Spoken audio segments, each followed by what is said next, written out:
So let's look at today's editorial. Before getting into it, మీరు నేను offer చేస్తున్న English కోర్స్‌లో జాయిన్ అవ్వాలి అనుకుంటే ఈ నెంబర్‌కి కాల్ చేయొచ్చు. ఈ నెంబర్‌కి కాల్ చేసి మీరు ఇంగ్లీష్ ఇన్ఫినిటీలో జాయిన్ అవ్వచ్చు. కేవలం 2000 రూపీసే దీని ఫీజు. మీరు న్యూస్ పేపర్ రీడింగ్ బెటర్‌గా చేయగలుగుతారు. వొకాబులరీ బిల్డ్ అవుతుంది. అండ్ బ్యాంక్, ఎస్ఎస్‌సి, సీజీఎల్ లాంటి ఎగ్జామ్స్‌ని కాన్ఫిడెంట్‌గా హ్యాండిల్ చేయగలుగుతారు. It comes with life time validity. మీకు mock test explanations, mock tests కూడా జరుగుతూ ఉంటాయి. This is the number. So editorial title says pious and sanctimonious. Pious అంటే ప్రిటెండింగ్ టు బి సిన్సియర్ అనే మీనింగ్ వస్తుంది. అంటే మనం ఏదో సిన్సియర్ లాగా బిహేవ్ చేయడం. సో దీని బ్యాక్‌గ్రౌండ్ చెప్తాను, మీకు అర్థమవుతుంది ఎందుకు ఈ పదం వాడారని. సాంక్టిమోనియస్ అంటే showing as if we are morally superior. As if we are morally superior అంటే మనం మోరల్‌గా మన వాల్యూ సిస్టమ్ అనేది గొప్పది వేరే వాళ్ళకంటే అన్నట్టుగా బిహేవ్ చేయడం. రెండిటికి సిమిలర్ మీనింగే వస్తుంది. మనమే సిన్సియర్, మనమే గొప్పోళ్ళం, మనమే బాగా ఆలోచిస్తాం అన్నట్టుగా బిహేవ్ చేయడం. ఇది ఎందుకొచ్చిందంటే, మన దేశంలో రైతుల ప్రొటెస్ట్‌లు జరుగుతున్నాయి, మీకు తెలిసిందే. రిపీల్ చేయమని ఫార్ములాస్‌ని. దీనికి వ్యతిరేకంగా రైతులు ప్రొటెస్ట్ చేస్తున్నారు. గవర్నమెంట్ ఏమో వాళ్ళు రెస్ట్రిక్ట్ చేయడానికి బ్యారికేడ్స్, ఇనప కంచీలు వేసి వాళ్ళని ఇళ్లలోకి రానీయకుండా చేయడానికి కొన్ని రకాల ఏర్పాట్లు చేస్తున్నారు. అవన్నీ మనం చూస్తున్నాం. దీనికి సంబంధించి international celebrities Rihanna and Greta Thunberg లాంటి వాళ్ళు వాళ్ళ ట్విట్టర్ ద్వారా కొన్ని కామెంట్స్ చేశారు. Are we talking about it? మనం దీని గురించి మాట్లాడుకోవాలి. వాళ్ళు తిట్టలేదు, పొగడలేదు. ఒక దీని గురించి మనం మాట్లాడాలి. అసలు మాట్లాడుతున్నామా మనం అన్నట్టుగా పెట్టడం జరిగింది. అలా పెట్టేసరికి Indian government ministry of external affairs అఫీషియల్‌గా స్టేట్మెంట్ రిలీజ్ చేశారు. ఇది మా ఇంటర్నల్ ఇష్యూ. మీరెందుకు దూరుతున్నారు? మీకిక్కడ విషయాలు తెలీదు. తెలియకుండా మాట్లాడాల్సిన అవసరం ఏంటి? అన్నట్టుగా గవర్నమెంట్ స్టేట్మెంట్ ఇవ్వడం. ఇంకా మనకి సెలబ్రిటీస్ సచిన్ టెండూల్కర్, అక్షయ్ ఖన్నా, అక్షయ్ కుమార్ లాంటి సెలబ్రిటీస్ కూడా ఇది మన అంతర్గత వ్యవహారం, ఇది బయట వాళ్ళు మాట్లాడాల్సిన అవసరం లేదన్నట్టుగా రియాక్ట్ అవ్వడం చూసాం. నిన్న జరిగింది ఇదంతా కూడా. అయితే దీనికి సంబంధించి అంటే మన దేశంలో జరిగే వ్యవహారం పైన బయట వాళ్ళు మాట్లాడకూడదు అని మనం అంటున్నాము. అలాగే బయట దేశాల్లో జరిగే వ్యవహారాల పైన ఇండియా కూడా మాట్లాడకుండా ఉంటుందా? హ్యూమన్ రైట్స్ ఉల్లంఘనలు జరుగుతుంటాయి కొన్ని చోట్ల. సో, అప్పుడు మనం కూడా మాట్లాడే వాళ్ళమే కదా! ఎందుకప్పుడు యూఎస్‌లో మనం చూసాం, బ్లాక్ లైవ్స్ మ్యాటర్ ఇది జరిగింది. క్యాపిటల్ పైన అటాక్ జరిగింది. అంటే మన పార్లమెంట్ లాగా యూఎస్ క్యాపిటల్. అక్కడ అటాక్ జరిగినప్పుడు కూడా మనం మాట్లాడాం. మయన్మార్‌లో రీసెంట్‌గా ఆహ్, సైన్యం టేక్ ఓవర్ చేసేసుకుంది ప్రభుత్వాన్ని. దాని గురించి కూడా ప్రతి దేశం కూడా కామెంట్ చేస్తుంది. తన ఒపీనియన్ ఏంటి అని చెప్పి. ఫ్రాన్స్‌లో కొన్ని జరిగాయి రీసెంట్‌గా ఇన్సిడెంట్స్. వాటి గురించి కూడా ప్రపంచ దేశాలు మాట్లాడాయి. ఇలా ఏ దేశానికి ఆ దేశం ఇది మా అంతర్గత వ్యవహారం అని చెప్పి వదిలేయొచ్చా? హ్యూమన్ రైట్స్ ఇష్యూస్, మానవ హక్కులకి సంబంధించిన విషయాలు అంతర్గత వ్యవహారం అని చెబితే, ఎక్కడ వ్యవహారాలు అక్కడే ఆగిపోతాయి. ఎవరు మాట్లాడుకోలేము. ఇంటర్నేషనల్ రిలేషన్స్ ఉండి ఇంక లాభం ఏంటి అనే సెన్స్‌లో ఈ ఎడిటోరియల్ సాగుతుంది. ఇది మా వ్యవహారం, మీరు మాట్లాడకూడదు అని చెప్పడం అనేది, మనం మోరల్లీ సుపీరియర్, మేము సిన్సియర్‌గా ఉన్నాం, మీరెవరు మాట్లాడడానికి అనే సెన్స్‌లో ఈ టైటిల్ అనేది పెట్టడం జరిగింది. The government must not see all criticism as part of a conspiracy against India. Government అనేది క్రిటిసైజ్ చేస్తే దాన్ని ప్రభుత్వానికి వ్యతిరేకంగా జరుగుతున్న కుట్రగానే చూస్తోంది. అలా చూడకూడదు అంటున్నారు. క్రిటిసిజం అంటే విమర్శ. విమర్శ చేశారు అంటే ప్రభుత్వం పైన కుట్ర చేస్తున్నట్టు కాదు. ప్రతి క్రిటిసిజంను కూడా ప్రభుత్వం పైన చేస్తున్న కుట్రలాగా ఎందుకు చూస్తున్నారు? చూడకూడదు అని చెప్పి statement meaning. India's unusual response to comments on the ongoing farmers' protests by some international celebrities comes across as highly sanctimonious.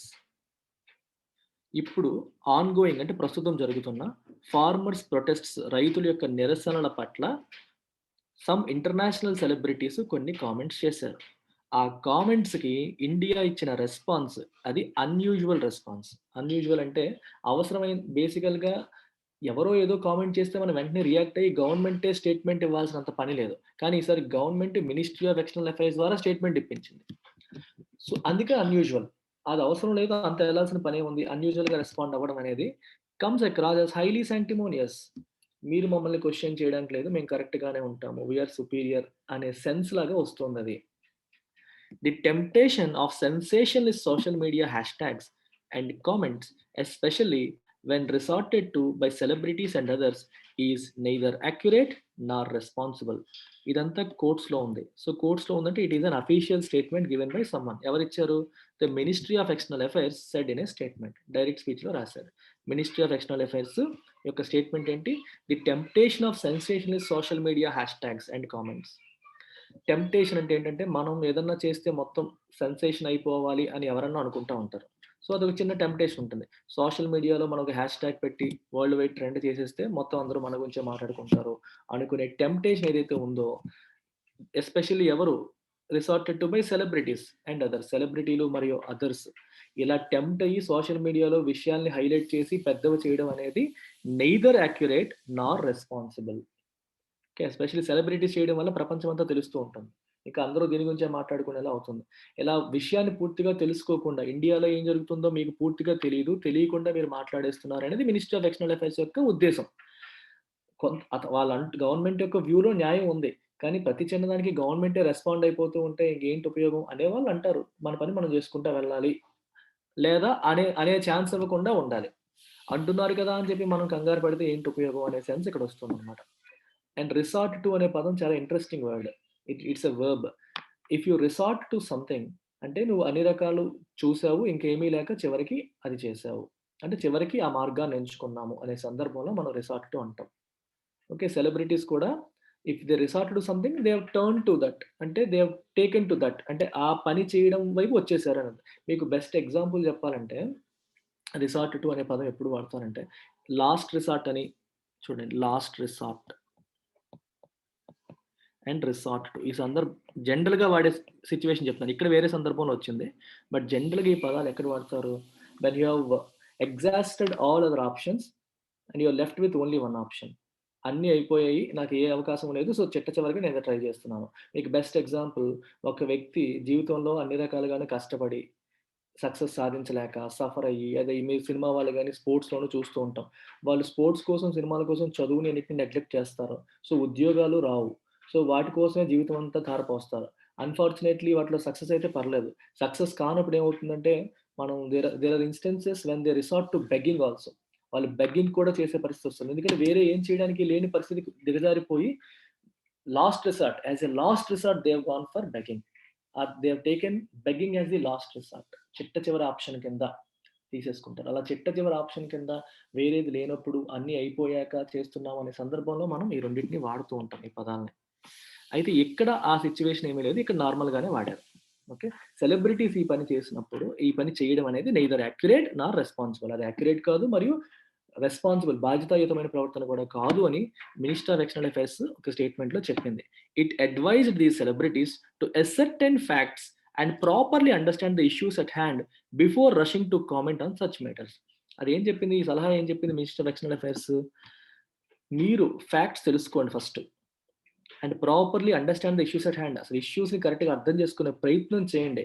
Before rushing to comment on such matter. అలాంటి విషయాల్లో మీరు కామెంట్ చేయడానికి తొందరపడే ముందు ఫ్యాక్ట్స్ తెలుసుకొని సిట్యుయేషన్స్‌ని అర్థం చేసుకోవడం మంచిది అని చెప్పి వాళ్ళకి సలహా చెప్పింది. The response is somewhat supercilious in the immediate context of what singer and performer Rihanna had said in a single tweet. బేసిక్‌గా రిహన్నా అనే ఆవిడ ఏం చెప్పిందంటే, సీఎన్ఎన్ వాళ్ళు ఒక ఆర్టికల్ రాసారు. ఇండియాలో రైతుల నిరసనలకి వ్యతిరేకంగా ప్రభుత్వం చేస్తున్న చర్యలు అంటే బ్యారికేడ్స్ వేయడము, ఇనుప కంచెలు వేయడం ఇవన్నిటిని ఫోటోతో పాటు సీఎన్ఎన్ ఒక రిపోర్ట్ ఇచ్చింది. ఆ రిపోర్ట్‌ని లింక్ చేస్తూ ట్విట్టర్‌లో రిహన్నా ఏమైందంటే, are we talking about it అంది అంతే. అంతకంటే ఏమనల. మనం దీని గురించి మాట్లాడుతున్నామా? తప్పు అనలేదు, ఒప్పు అనలేదు. Are we talking about it అని చెప్పి ఊరుకుంది. అలా చెప్పిన దానికి ఇమ్మీడియేట్‌గా గవర్నమెంట్ రెస్పాండ్ అయింది. ఆ రెస్పాండ్ అవ్వడం అనేది ఈ సమ్‌వాట్ సూపర్‌సీలియస్. సూపర్‌సీలియస్ అన్నా మీకు ఇదే మీనింగ్ వస్తుంది. సాంక్టిమోనియస్ టైపే. అంటే మనం సుపీరియర్, ఎదుటి వాళ్ళు ఇన్ఫీరియర్ లేకపోతే మనం చేస్తుంది కరెక్ట్, ఎదుటి వాళ్ళు చేస్తుంది తప్పు. అలా మమ్మల్ని క్వెషన్ చేయడం ఏంటి? మీరు క్వెషన్ చేయడానికి మీకేం అర్హత ఉంది అనే సెన్స్ వచ్చేస్తుంది. బేసికల్‌గా సూపర్ సీరియస్ అంటే behaving as if one thinks he is superior to others. నేను సుపీరియర్ నువ్వు నన్ను క్వెషన్ చేయడం ఏంటి? అంటే ఒకళ్ళు క్వెషన్ చేయగానే నువ్వు రియాక్ట్ అయిపోయావనుకో. రియాక్ట్ అయిపోయి, రెస్పాండ్ అయిపోయి స్టేట్మెంట్ ఇచ్చేస్తే తన ఫీలింగ్ ఏంటి? Who are you to question me అనే సెన్స్ అన్నమాట. ఆ రకంగా అది కనిపిస్తుంది అని అర్థం. So, try to understand the context. మీరు ఒక సింగిల్ వర్డ్‌లో దాని మీనింగ్ ఏంటి అని మెమరైజ్ చేయడానికి ట్రై చేయకండి. నేను చెప్తున్నప్పుడు సిట్యుయేషన్‌ని కాంటెక్చువల్‌గా చెప్తాను. ఆ కాంటెక్స్ట్ గుర్తుంటే మీరు తప్పులు పెట్టరు. ఎగ్జామ్‌లో కూడా. మీకు గుర్తుండిపోతుంది అలాగ మర్చిపోవడం ఉండదింక. So, supercilious, pious, sanctimonious 3 different words. కానీ మూడిటిని మోర్ ఆర్ లెస్ సిమిలర్ మీనింగ్‌లో వాడారు.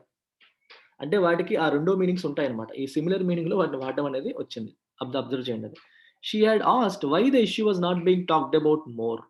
While drawing attention to a news report on the extraordinary measures taken by the government to put down the farmers' protests, including the laying of trenches and barricades and banning the internet. ఇంటర్నెట్‌ని ban చేసింది government. ఎందుకంటే రైతులు ఏం చేస్తున్నారో మొత్తం Twitter ద్వారా, Facebook ద్వారా అందరికీ తెలుస్తుంది. రైతులకి సపోర్ట్ పెరుగుతోంది అని చెప్పి ఇంటర్నెట్ బ్యాన్ చేసేసింది గవర్నమెంట్. ఎక్కువ మందికి విషయం వెళ్తుందని. ప్లస్ ట్రెంచెస్ వేశారు, బారికేడ్స్ వేశారు. ఫార్మర్స్ ప్రొటెస్ట్‌లని పుట్ డౌన్ చేయడానికి, ఏదో రకంగా దాన్ని అణిచివేయడానికి గవర్నమెంట్ ఎక్స్ట్రార్డినరీ మెజర్స్, ఎక్స్ట్రార్డినరీ చర్యలు, అసాధారణమైన చర్యలు తీసుకుంది. ఈ చర్యల పైన సీఎన్ఎన్ వాళ్ళొక న్యూస్ రిపోర్ట్ రాశారు.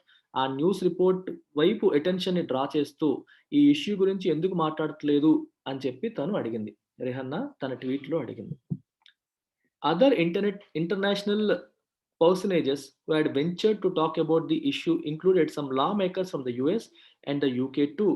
యూఎస్ మరియు యూకేలో ఉన్న కొంతమంది పొలిటీషియన్స్, లా మేకర్స్ కూడా వీటి గురించి మాట్లాడడం మొదలైంది. But even that did not warrant a formal response from the government. Warrant అంటే అర్థం ఏంటి? To make something necessary. ఎవరో కామెంట్ చేశారని చెప్పి గవర్నమెంట్ ఫార్మల్ గా రెస్పాండ్ అవ్వాల్సిన అవసరం ఉందా? Even if the politicians in US and UK spoke about it, does it make it necessary for India to respond? గవర్నమెంట్‌కి ఫార్మల్‌గా ఒక స్టేట్మెంట్ ఇష్యూ చేయాల్సిన అవసరం ఉందా? అనేది question. Even that did not warrant అంటే ఈవెన్ దట్ అక్కడ పొలిటీషియన్స్ మన గురించి మాట్లాడినా సరే వి నీడ్ నాట్ రెస్పాండ్ అవ్వాల్సిన పని లేదు అనేది ఈ statement meaning. If the MEA statements claim that some vested interest groups were mobilising international support smacked of paranoia. Smacked of paranoia, the fact that a few isolated comments could send the Indian government into a tizzy and lead to a lengthy riposte reflects a siege mentality arising from deep insecurity. ఎంత పెద్ద sentence, ఎంత interesting sentence చూడండి. If the MEA statements claim that some vested interest groups were mobilizing international support smacked of paranoia, దాని అర్థం ఏంటంటే ministry of external affairs యొక్క statement ఏమని, that some vested interest group, vested interest అంటే personal interest కోసం, స్వార్థ ప్రయోజనాల కోసం, తెలుగులో అయితే స్వార్థ ప్రయోజనాల కోసం కొన్ని గ్రూప్స్ ఇంటర్నేషనల్గా సపోర్ట్ని మొబిలైజ్ చేస్తున్నాయి అని ఎంఈఏ స్టేట్మెంట్ యొక్క క్లెయిమ్. ఈ క్లెయిమ్ ఎలా ఉందంటే ఇట్స్ స్మాక్డ్ ఆఫ్ పారనోయా. పారనోయా అంటే భయపడిపోవడం, ఎవరేం చేసినా మాకు హాని చేయడానికే చేస్తున్నారు అనే ఫీలింగ్ని పారనోయా అంటారు. People are there to harm us, మనల్ని భయపెట్టేస్తారు. మీకు పారనోయా అనే పదం మీకు గుర్తుంటే మనకి ధారావిలో, ముంబైలో ధారావిలో తెలుసు కదా మీకు, ధారావి అనేది ఏషియాలో బిగ్గెస్ట్ స్లమ్. ఆ ధారావిలో COVID-19 వచ్చిన కొత్తల్లో ఈ ఆశా వర్కర్లు, వాలంటీర్లు, ఆశా వర్కర్స్ మన రాష్ట్రానికి అక్కడ ఉన్న వాళ్ళు, అక్కడ డాక్టర్లు వాళ్ళందరూ కూడా వాళ్ళని టెస్ట్ చేయడానికి వెళ్తే అక్కడ ఉన్న వాళ్ళు భయపడిపోయారు. ఏమైపోతుందో, మమ్మల్ని ఎందుకు వచ్చేస్తున్నారు, ఇంజెక్షన్ పొడి చేస్తారు, జైల్లో పెట్టేస్తారు, పోలీసులు వస్తున్నారని చెప్పి వాళ్ళు భయపడిపోయారు. అంటే ఎవరొచ్చి ఏ పని చేసినా మాకు హాని చేయడానికే చేస్తున్నారు అనే రకంగా భయపడిపోవడం, డెల్యూజన్స్‌లోకి వెళ్ళిపోవడాన్ని పారనోయియా అంటాం. అంటే గవర్నమెంట్ ఆ రకంగా ఇమ్మీడియేట్‌గా స్టేట్మెంట్ ఇవ్వడం అనేది ఒక రకంగా పారనాయిడ్ బిహేవియర్‌ని చూపిస్తోంది. అంటే ఎవరు ఏం చేసినా సరే నా దేశం మీద మన పైన కుట్ర చేయడానికే చేస్తున్నారు.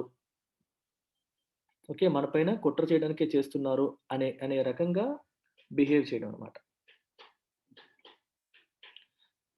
అలాగే the fact that a few isolated comments, ఎవరో అక్కడ ఇక్కడ ఐసోలేటెడ్, ఇక్కడ ఒక గ్రెటా థర్న్బర్గ్ ఏమో స్వీడన్‌కి చెందిన అమ్మాయి. రెహన్నా ఏమో ఇంకో ప్రాంతానికి చెందిన ఆవిడ.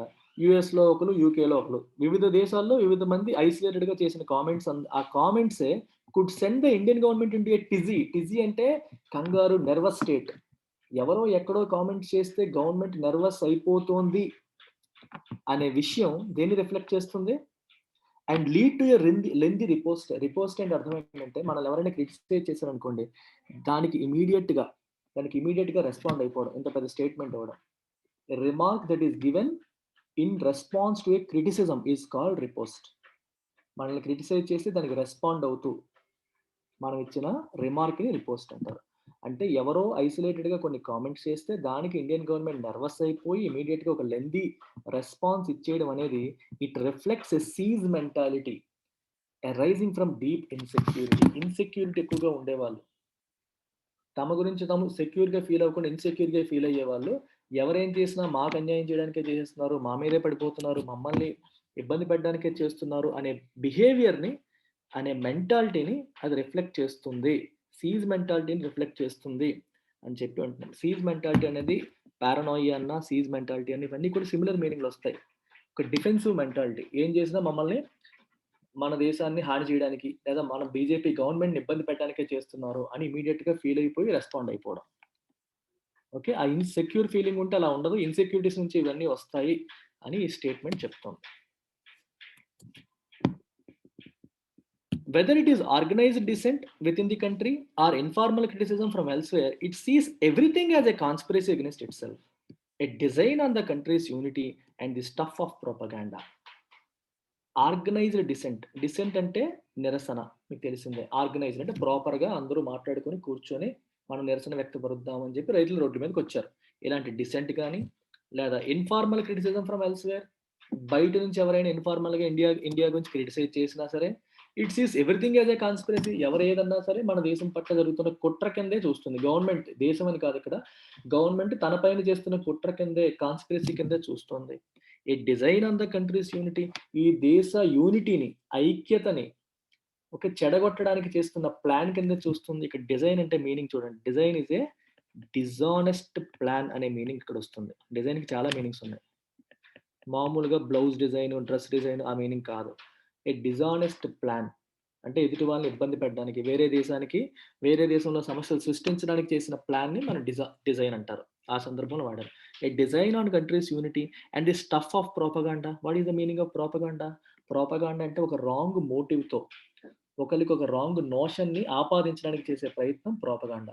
ఫర్ ఎగ్జాంపుల్, కాంగ్రెస్ పార్టీ వస్తే హిందువులకి అన్యాయం జరుగుతుంది, హిందువుల్ని పట్టించుకోదు, ముస్లిమ్స్‌కి సపోర్ట్‌గా చేస్తుంది అని గత కొన్ని సంవత్సరాలుగా బీజేపీ ప్రొపగాండా చేసింది.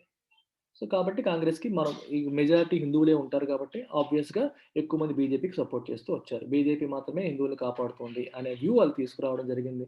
కాంగ్రెస్ పార్టీ అపీస్‌మెంట్ పాలిటిక్స్ చేస్తుంది. ముస్లిమ్స్, మైనారిటీస్‌ని సపోర్ట్ చేస్తూ హిందువుల్ని పట్టించుకోదు, సెక్యులరిజం పేరుతో హిందువులకి అన్యాయం చేస్తుంది అనే భావజాలం ప్రజల్లోకి స్ట్రాంగ్‌గా వెళ్ళగలిగేలా బీజేపీ చేయగలిగింది. ఆ భావజాలాన్ని ఏమంటాం మనం? ప్రొపగాండా అంటాం. ఇప్పుడు బీజేపీ ఏమంటుంది? ఇప్పుడు గవర్నమెంట్ ఏమంటుంది? బీజేపీకి వ్యతిరేకంగా, అంటే ప్రభుత్వానికి వ్యతిరేకంగా ఈళ్ళు ప్రొపగాండా చేస్తున్నారు. వీళ్ళు కావాలనే ప్రభుత్వానికి చెడ్డ పేరు తీసుకురావడానికి ఇటువంటి ప్రచారాలు చేస్తున్నారు. తప్పుడు ప్రచారాలన్నమాట సింపుల్‌గా చెప్పాలంటే ప్రొపగాండా. ఈ తప్పుడు ప్రచారాల్లో భాగమే ఇదంతా అని చెప్పి ప్రతిదాన్ని కూడా గవర్నమెంట్ ఆ రకంగానే చూస్తుంది. ఎక్కడో ఎవరో కామెంట్ చేస్తే దానికి మన వాళ్ళే వాళ్ళతో మాట్లాడించి చేయించారు అన్నట్టుగా కామెంట్ చేయడం అనేది జరిగింది. చూడండి ఇందులో very high level of vocabulary ఉంది. సో, సింపుల్ ప్యాసేజే కానీ వొకాబులరీ ఎక్కువుంది. జాగ్రత్తగా వింటే అర్థమైపోతుంది. The registration of a police case after Greta Thunberg, the teenage Swedish climate change activist shared a protesters tool kit on Twitter has added another twist to this unedifying demonstration of touchiness. చూడండి టచీనెస్ అంటే అర్థం ఏంటి? If someone is touchy, చిన్నదానికే feel అయిపోతాడు. Easily offended అని అర్థం అనమాట. Someone who is easily offended, ఒక్క మాటన్నా ఫీల్ అయిపోవడం, రియాక్ట్ అయిపోవడం. అలాంటి వాళ్ళని టచీ అంటారు. Demonstration of touchiness, unedifying demonstration of touchiness. Unedifying అంటే unpleasant, something that is not good. Demonstration అంటే చూపించడం. టచీనెస్ అంటే తొందరగా నేను హర్ట్ అయిపోతాననే విషయాన్ని బయటికి చెప్పడం. ఏ రకంగా? ఇప్పుడు గ్రెటా థన్బర్గ్ పైన పోలీస్ కేస్ వేసేశారు. రిజిస్టర్ చేశారు. తనేమో ఇలాగే రైతులకు సంబంధించి తను కూడా ఒక ట్వీట్ చేసింది. ట్వీట్ చేసేసరికి వెంటనే తన పైన ఇప్పుడు పోలీస్ కేసు ఢిల్లీలో రిజిస్టర్ చేయడం అనేది జరిగింది. ఇది కూడా ఏంటి? మా విషయాలకి మమ్మల్ని ఏమన్నా అంటే మేము హర్ట్ అయిపోతాము అనే టచీనెస్‌ని చూపించేలాగా కనిపిస్తోంది. అన్‌ఎడిఫైయింగ్ అంటే అన్‌ప్లెజెంట్ అని తీసుకోండి. టచీనెస్ అంటే తొందరగా easily offended. A quality of being offended easily. ఈజీగా అఫెండ్ అయిపోవడం, ఫీల్ అయిపోవడం. Many Indian celebrities from the fields of cinema and sports joined issue with Rihanna to state their case against what they saw as external interference. Indian celebrities కూడా చాలా మంది సినిమాల నుంచి, sports నుంచి సచిన్ టెండూల్కర్, అక్షయ్ కుమార్ వీళ్ళందరూ, గౌతమ్ గంభీర్ వీళ్ళందరూ కూడా సీన్‌లోకి వచ్చేసారు. రిహాన్నాతో పాటు వచ్చి ఏమన్నారు? ఇది ఎక్స్టర్నల్ ఇంటర్ఫియరెన్స్, విదేశీయులు మన విషయంలో మాట్లాడుతున్నారు అని చెప్పి వాళ్ళు కూడా దీన్ని ఖండించారు. ఇది మా సమస్య, మేము సార్ట్ ఔట్ చేసుకుంటాము. ఇది సావరెయింటీ ఇష్యూ, మీరు ఇన్వాల్వ్ అవ్వకూడదు అన్నట్టుగా మన వాళ్ళు మాట్లాడటం జరిగింది. Many of them professed their desire to keep the country together and voice their disapproval of propaganda. వీళ్ళంతా ఏమంటున్నారంటే మన కంట్రీ యునైటెడ్‌గా ఉండాలి అనే విషయాన్ని వాళ్ళ డిజైర్‌ని ప్రొఫెస్ చేశారు. ప్రొఫెస్ అంటే చెప్పడం, బయటికి వ్యక్తపరచడం. And voice their disapproval of propaganda. ఈ తప్పుడు ప్రచారాల్ని మేము యాక్సెప్ట్ చెయ్యము. వి ఆర్ డిసప్రూవింగ్ ఇట్ అని చెప్పడం జరిగింది. The larger issue of course is something the government it self has drawn attention to. కానీ అసలు ఇష్యూ ఏంటి? ఈ something the government it self has drawn attention to. Government respond అవ్వకపోతే అక్కడికి ఆగిపోయేది. గవర్నమెంటే రెస్పాండ్ అయ్యి మినిస్ట్రీ ఆఫ్ ఎక్స్టర్నల్ అఫైర్స్ నుండి ఒక స్టేట్మెంట్ రిలీజ్ చేస్తే ఇప్పటి వరకు మాట్లాడుకోని వాడు కూడా మాట్లాడడం మొదలు పెడతాడు. ఏంటి ఆ లార్జర్ ఇష్యూ?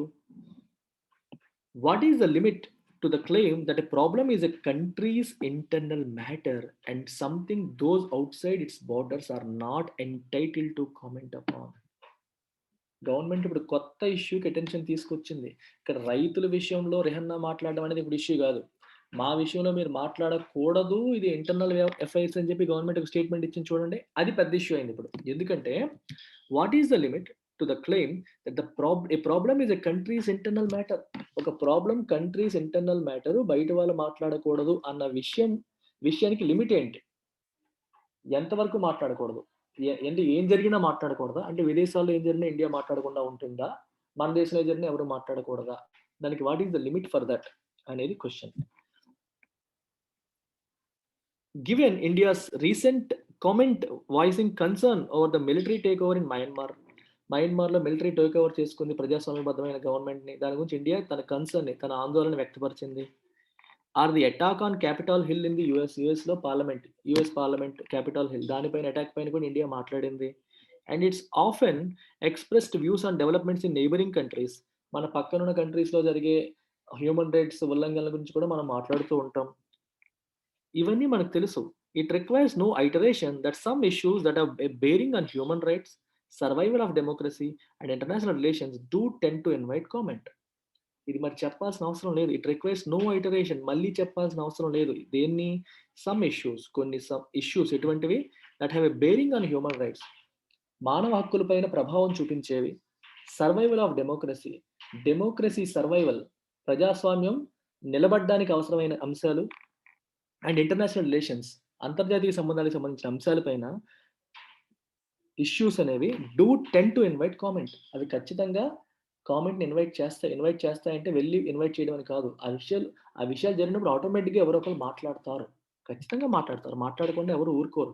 ఇండియా కూడా మాట్లాడుతుంది, వేరే వాళ్ళ విషయాల్లో మనం కూడా మాట్లాడుతున్నాం. It is not as if only the farmers protest have got traction overseas. Only farmers ప్రొటెస్ట్లు మాత్రమే ఓవర్సీస్ లో పాపులర్ అయ్యాయా? What is the meaning of traction here? If an idea gets traction, that means it gets popular. People start talking about it. ఇప్పుడు business లో కూడా అంటాం, we are slowly getting traction అంటారు. అంటే ఇప్పుడిప్పుడే మేము పాపులర్ అవుతున్నాం, ఇప్పుడిప్పుడే మమ్మల్ని ప్రజలు యాక్సెప్ట్ చేస్తున్నారు, స్టూడెంట్స్ యాక్సెప్ట్ చేస్తున్నారు అని అనొచ్చు అనమాట. It's not as if only the farmers protest have got traction. Only farmers ప్రొటెస్ట్లు మాత్రమే విదేశాల్లో పాపులర్ అవ్వలేదు. ఇంకా చాలా ఉన్నాయి, చాలా విషయాల గురించి అందరూ మాట్లాడుతుంటారు. The best way for the government to avoid international criticism. గవర్నమెంట్కి ఇంటర్నేషనల్ క్రిటిసిజం అవాయిడ్ చేయడానికి బెస్ట్ వే ఏంటి? What is the best way? Is not to allow more people to see it as authoritarian, disrespectful of rights and given to attempts to undermine institutions of democracy. అర్థం ఏంటంటే ప్రభుత్వం తనని ఒక authoritarian government లాగా, అంటే అధికారాన్ని బాగా చలాయిస్తూ మిగిలిన వాళ్ళని తొక్కేసే గవర్నమెంట్ లాగా, అథారిటీ ఎక్కువగా చూపించే గవర్నమెంట్ లాగా, డిసెంట్ని యాక్సెప్ట్ చేయని, డిసెంట్ అంటే నిరసనని, వ్యతిరేకతని యాక్సెప్ట్ చేయని గవర్నమెంట్ లాగా, disrespectful of rights, human rights హక్కులపైన గౌరవం లేని గవర్నమెంట్ లాగా, మరియు ఇన్స్టిట్యూషన్స్ ఆఫ్ డెమోక్రసీ, ప్రజాస్వామ్యబద్ధమైన సంస్థల యొక్క లెజిటిమసీని, వ్యాలిడిటీని అండర్మైన్ చేయడం, దాని విలువను తగ్గించేలాగా ప్రవర్తించే గవర్నమెంట్ లాగా ఎదుటి వాళ్ళు చూసే అవకాశం ఇవ్వద్దు. Not allow more people to see you like that. మనల్ని అలా చూసే అవకాశం మనం ఇవ్వద్దు. అంటే అర్థం ఏంటి? You protect rights, you don't be authoritarian, okay? You don't try to undermine institutions of డెమోక్రసీని మీరు అండర్మైన్ చెయ్యకండి. అప్పుడు ఎవరు కామెంట్ చెయ్యరు. ఆ రకంగా ఇంటర్నేషనల్ క్రిటిసిజం లేకుండా మనం ఆపగలుగుతాము అనేది ఫైనల్ కన్క్లూడింగ్ స్టేట్మెంట్. సో చాలా మంది సమ్మరైజ్ చేయమని నన్ను అడుగుతున్నారు కాబట్టి మళ్ళీ సమ్మరైజ్ చేయడానికి ట్రై చేస్తాను. ఇన్ఫాక్ట్ స్టార్టింగ్లోనే సమ్మరైజ్ చేశాను, మళ్ళీ చేస్తాను. భారతదేశంలో జరుగుతున్న రైతుల నిరసనల పట్ల ప్రభుత్వం అనుసరిస్తున్న వైఖరికి వైఖరి పట్ల కొంతమంది ఇంటర్నేషనల్ సెలబ్రిటీస్ వాళ్ళ ట్విట్టర్ ద్వారా కామెంట్స్‌ని వ్యక్తపరచడం జరిగింది. అలా ఇంటర్నేషనల్ సెలబ్రిటీస్ మన దేశ వ్యవహారాల్లో తలదూర్చడం అనేది దేశ అంతర్గత వ్యవహారం ఇది. మన సావరీన్టీ, మన సార్వభౌమాధికారానికి దెబ్బతీసే వ్యవహారం. మీరు మాట్లాడకూడదు అని ప్రభుత్వం ఒక స్టేట్మెంట్‌ని రిలీజ్ చేయడం జరిగింది. మాట్లాడాలనుకుంటే విషయాలన్నీ తెలుసుకొని ascertain facts first and then talk about it అని చెప్పి మాట్లాడింది. కొంతమంది సెలబ్రిటీస్ కూడా 'సచిన్ టెండూల్కర్', 'అక్షయ్ కుమార్' లాంటి సెలబ్రిటీస్ కూడా ప్రభుత్వ వాదననే ఒక రకంగా సపోర్ట్ చేస్తూ అంటే రైతులు గొప్పవాళ్ళ, ప్రభుత్వం గొప్పదానికి పాయింట్ కాదు. ఏదైనా మా వ్యవహారం మేము చూసుకుంటాము. మీరు ఇన్వాల్వ్ అవ్వకూడదని చెప్పి సెలబ్రిటీస్ కూడా మాట్లాడడం జరిగింది. అయితే హ్యూమన్ రైట్స్‌కి సంబంధించిన ఇష్యూస్ గాని, ఇట్లాంటి డెమోక్రసీకి సంబంధించిన ఇష్యూస్ గాని, వేరే వాళ్ళు మాట్లాడకూడదు, అంతర్గత వ్యవహారం అని చెప్పడం ఎంతవరకు కరెక్ట్? వేరే దేశాల్లో ఇలా జరిగేటప్పుడు ఇండియా కూడా అలా సైలెంట్‌గా ఉంటుందా? అనేది క్వెషన్ మార్క్.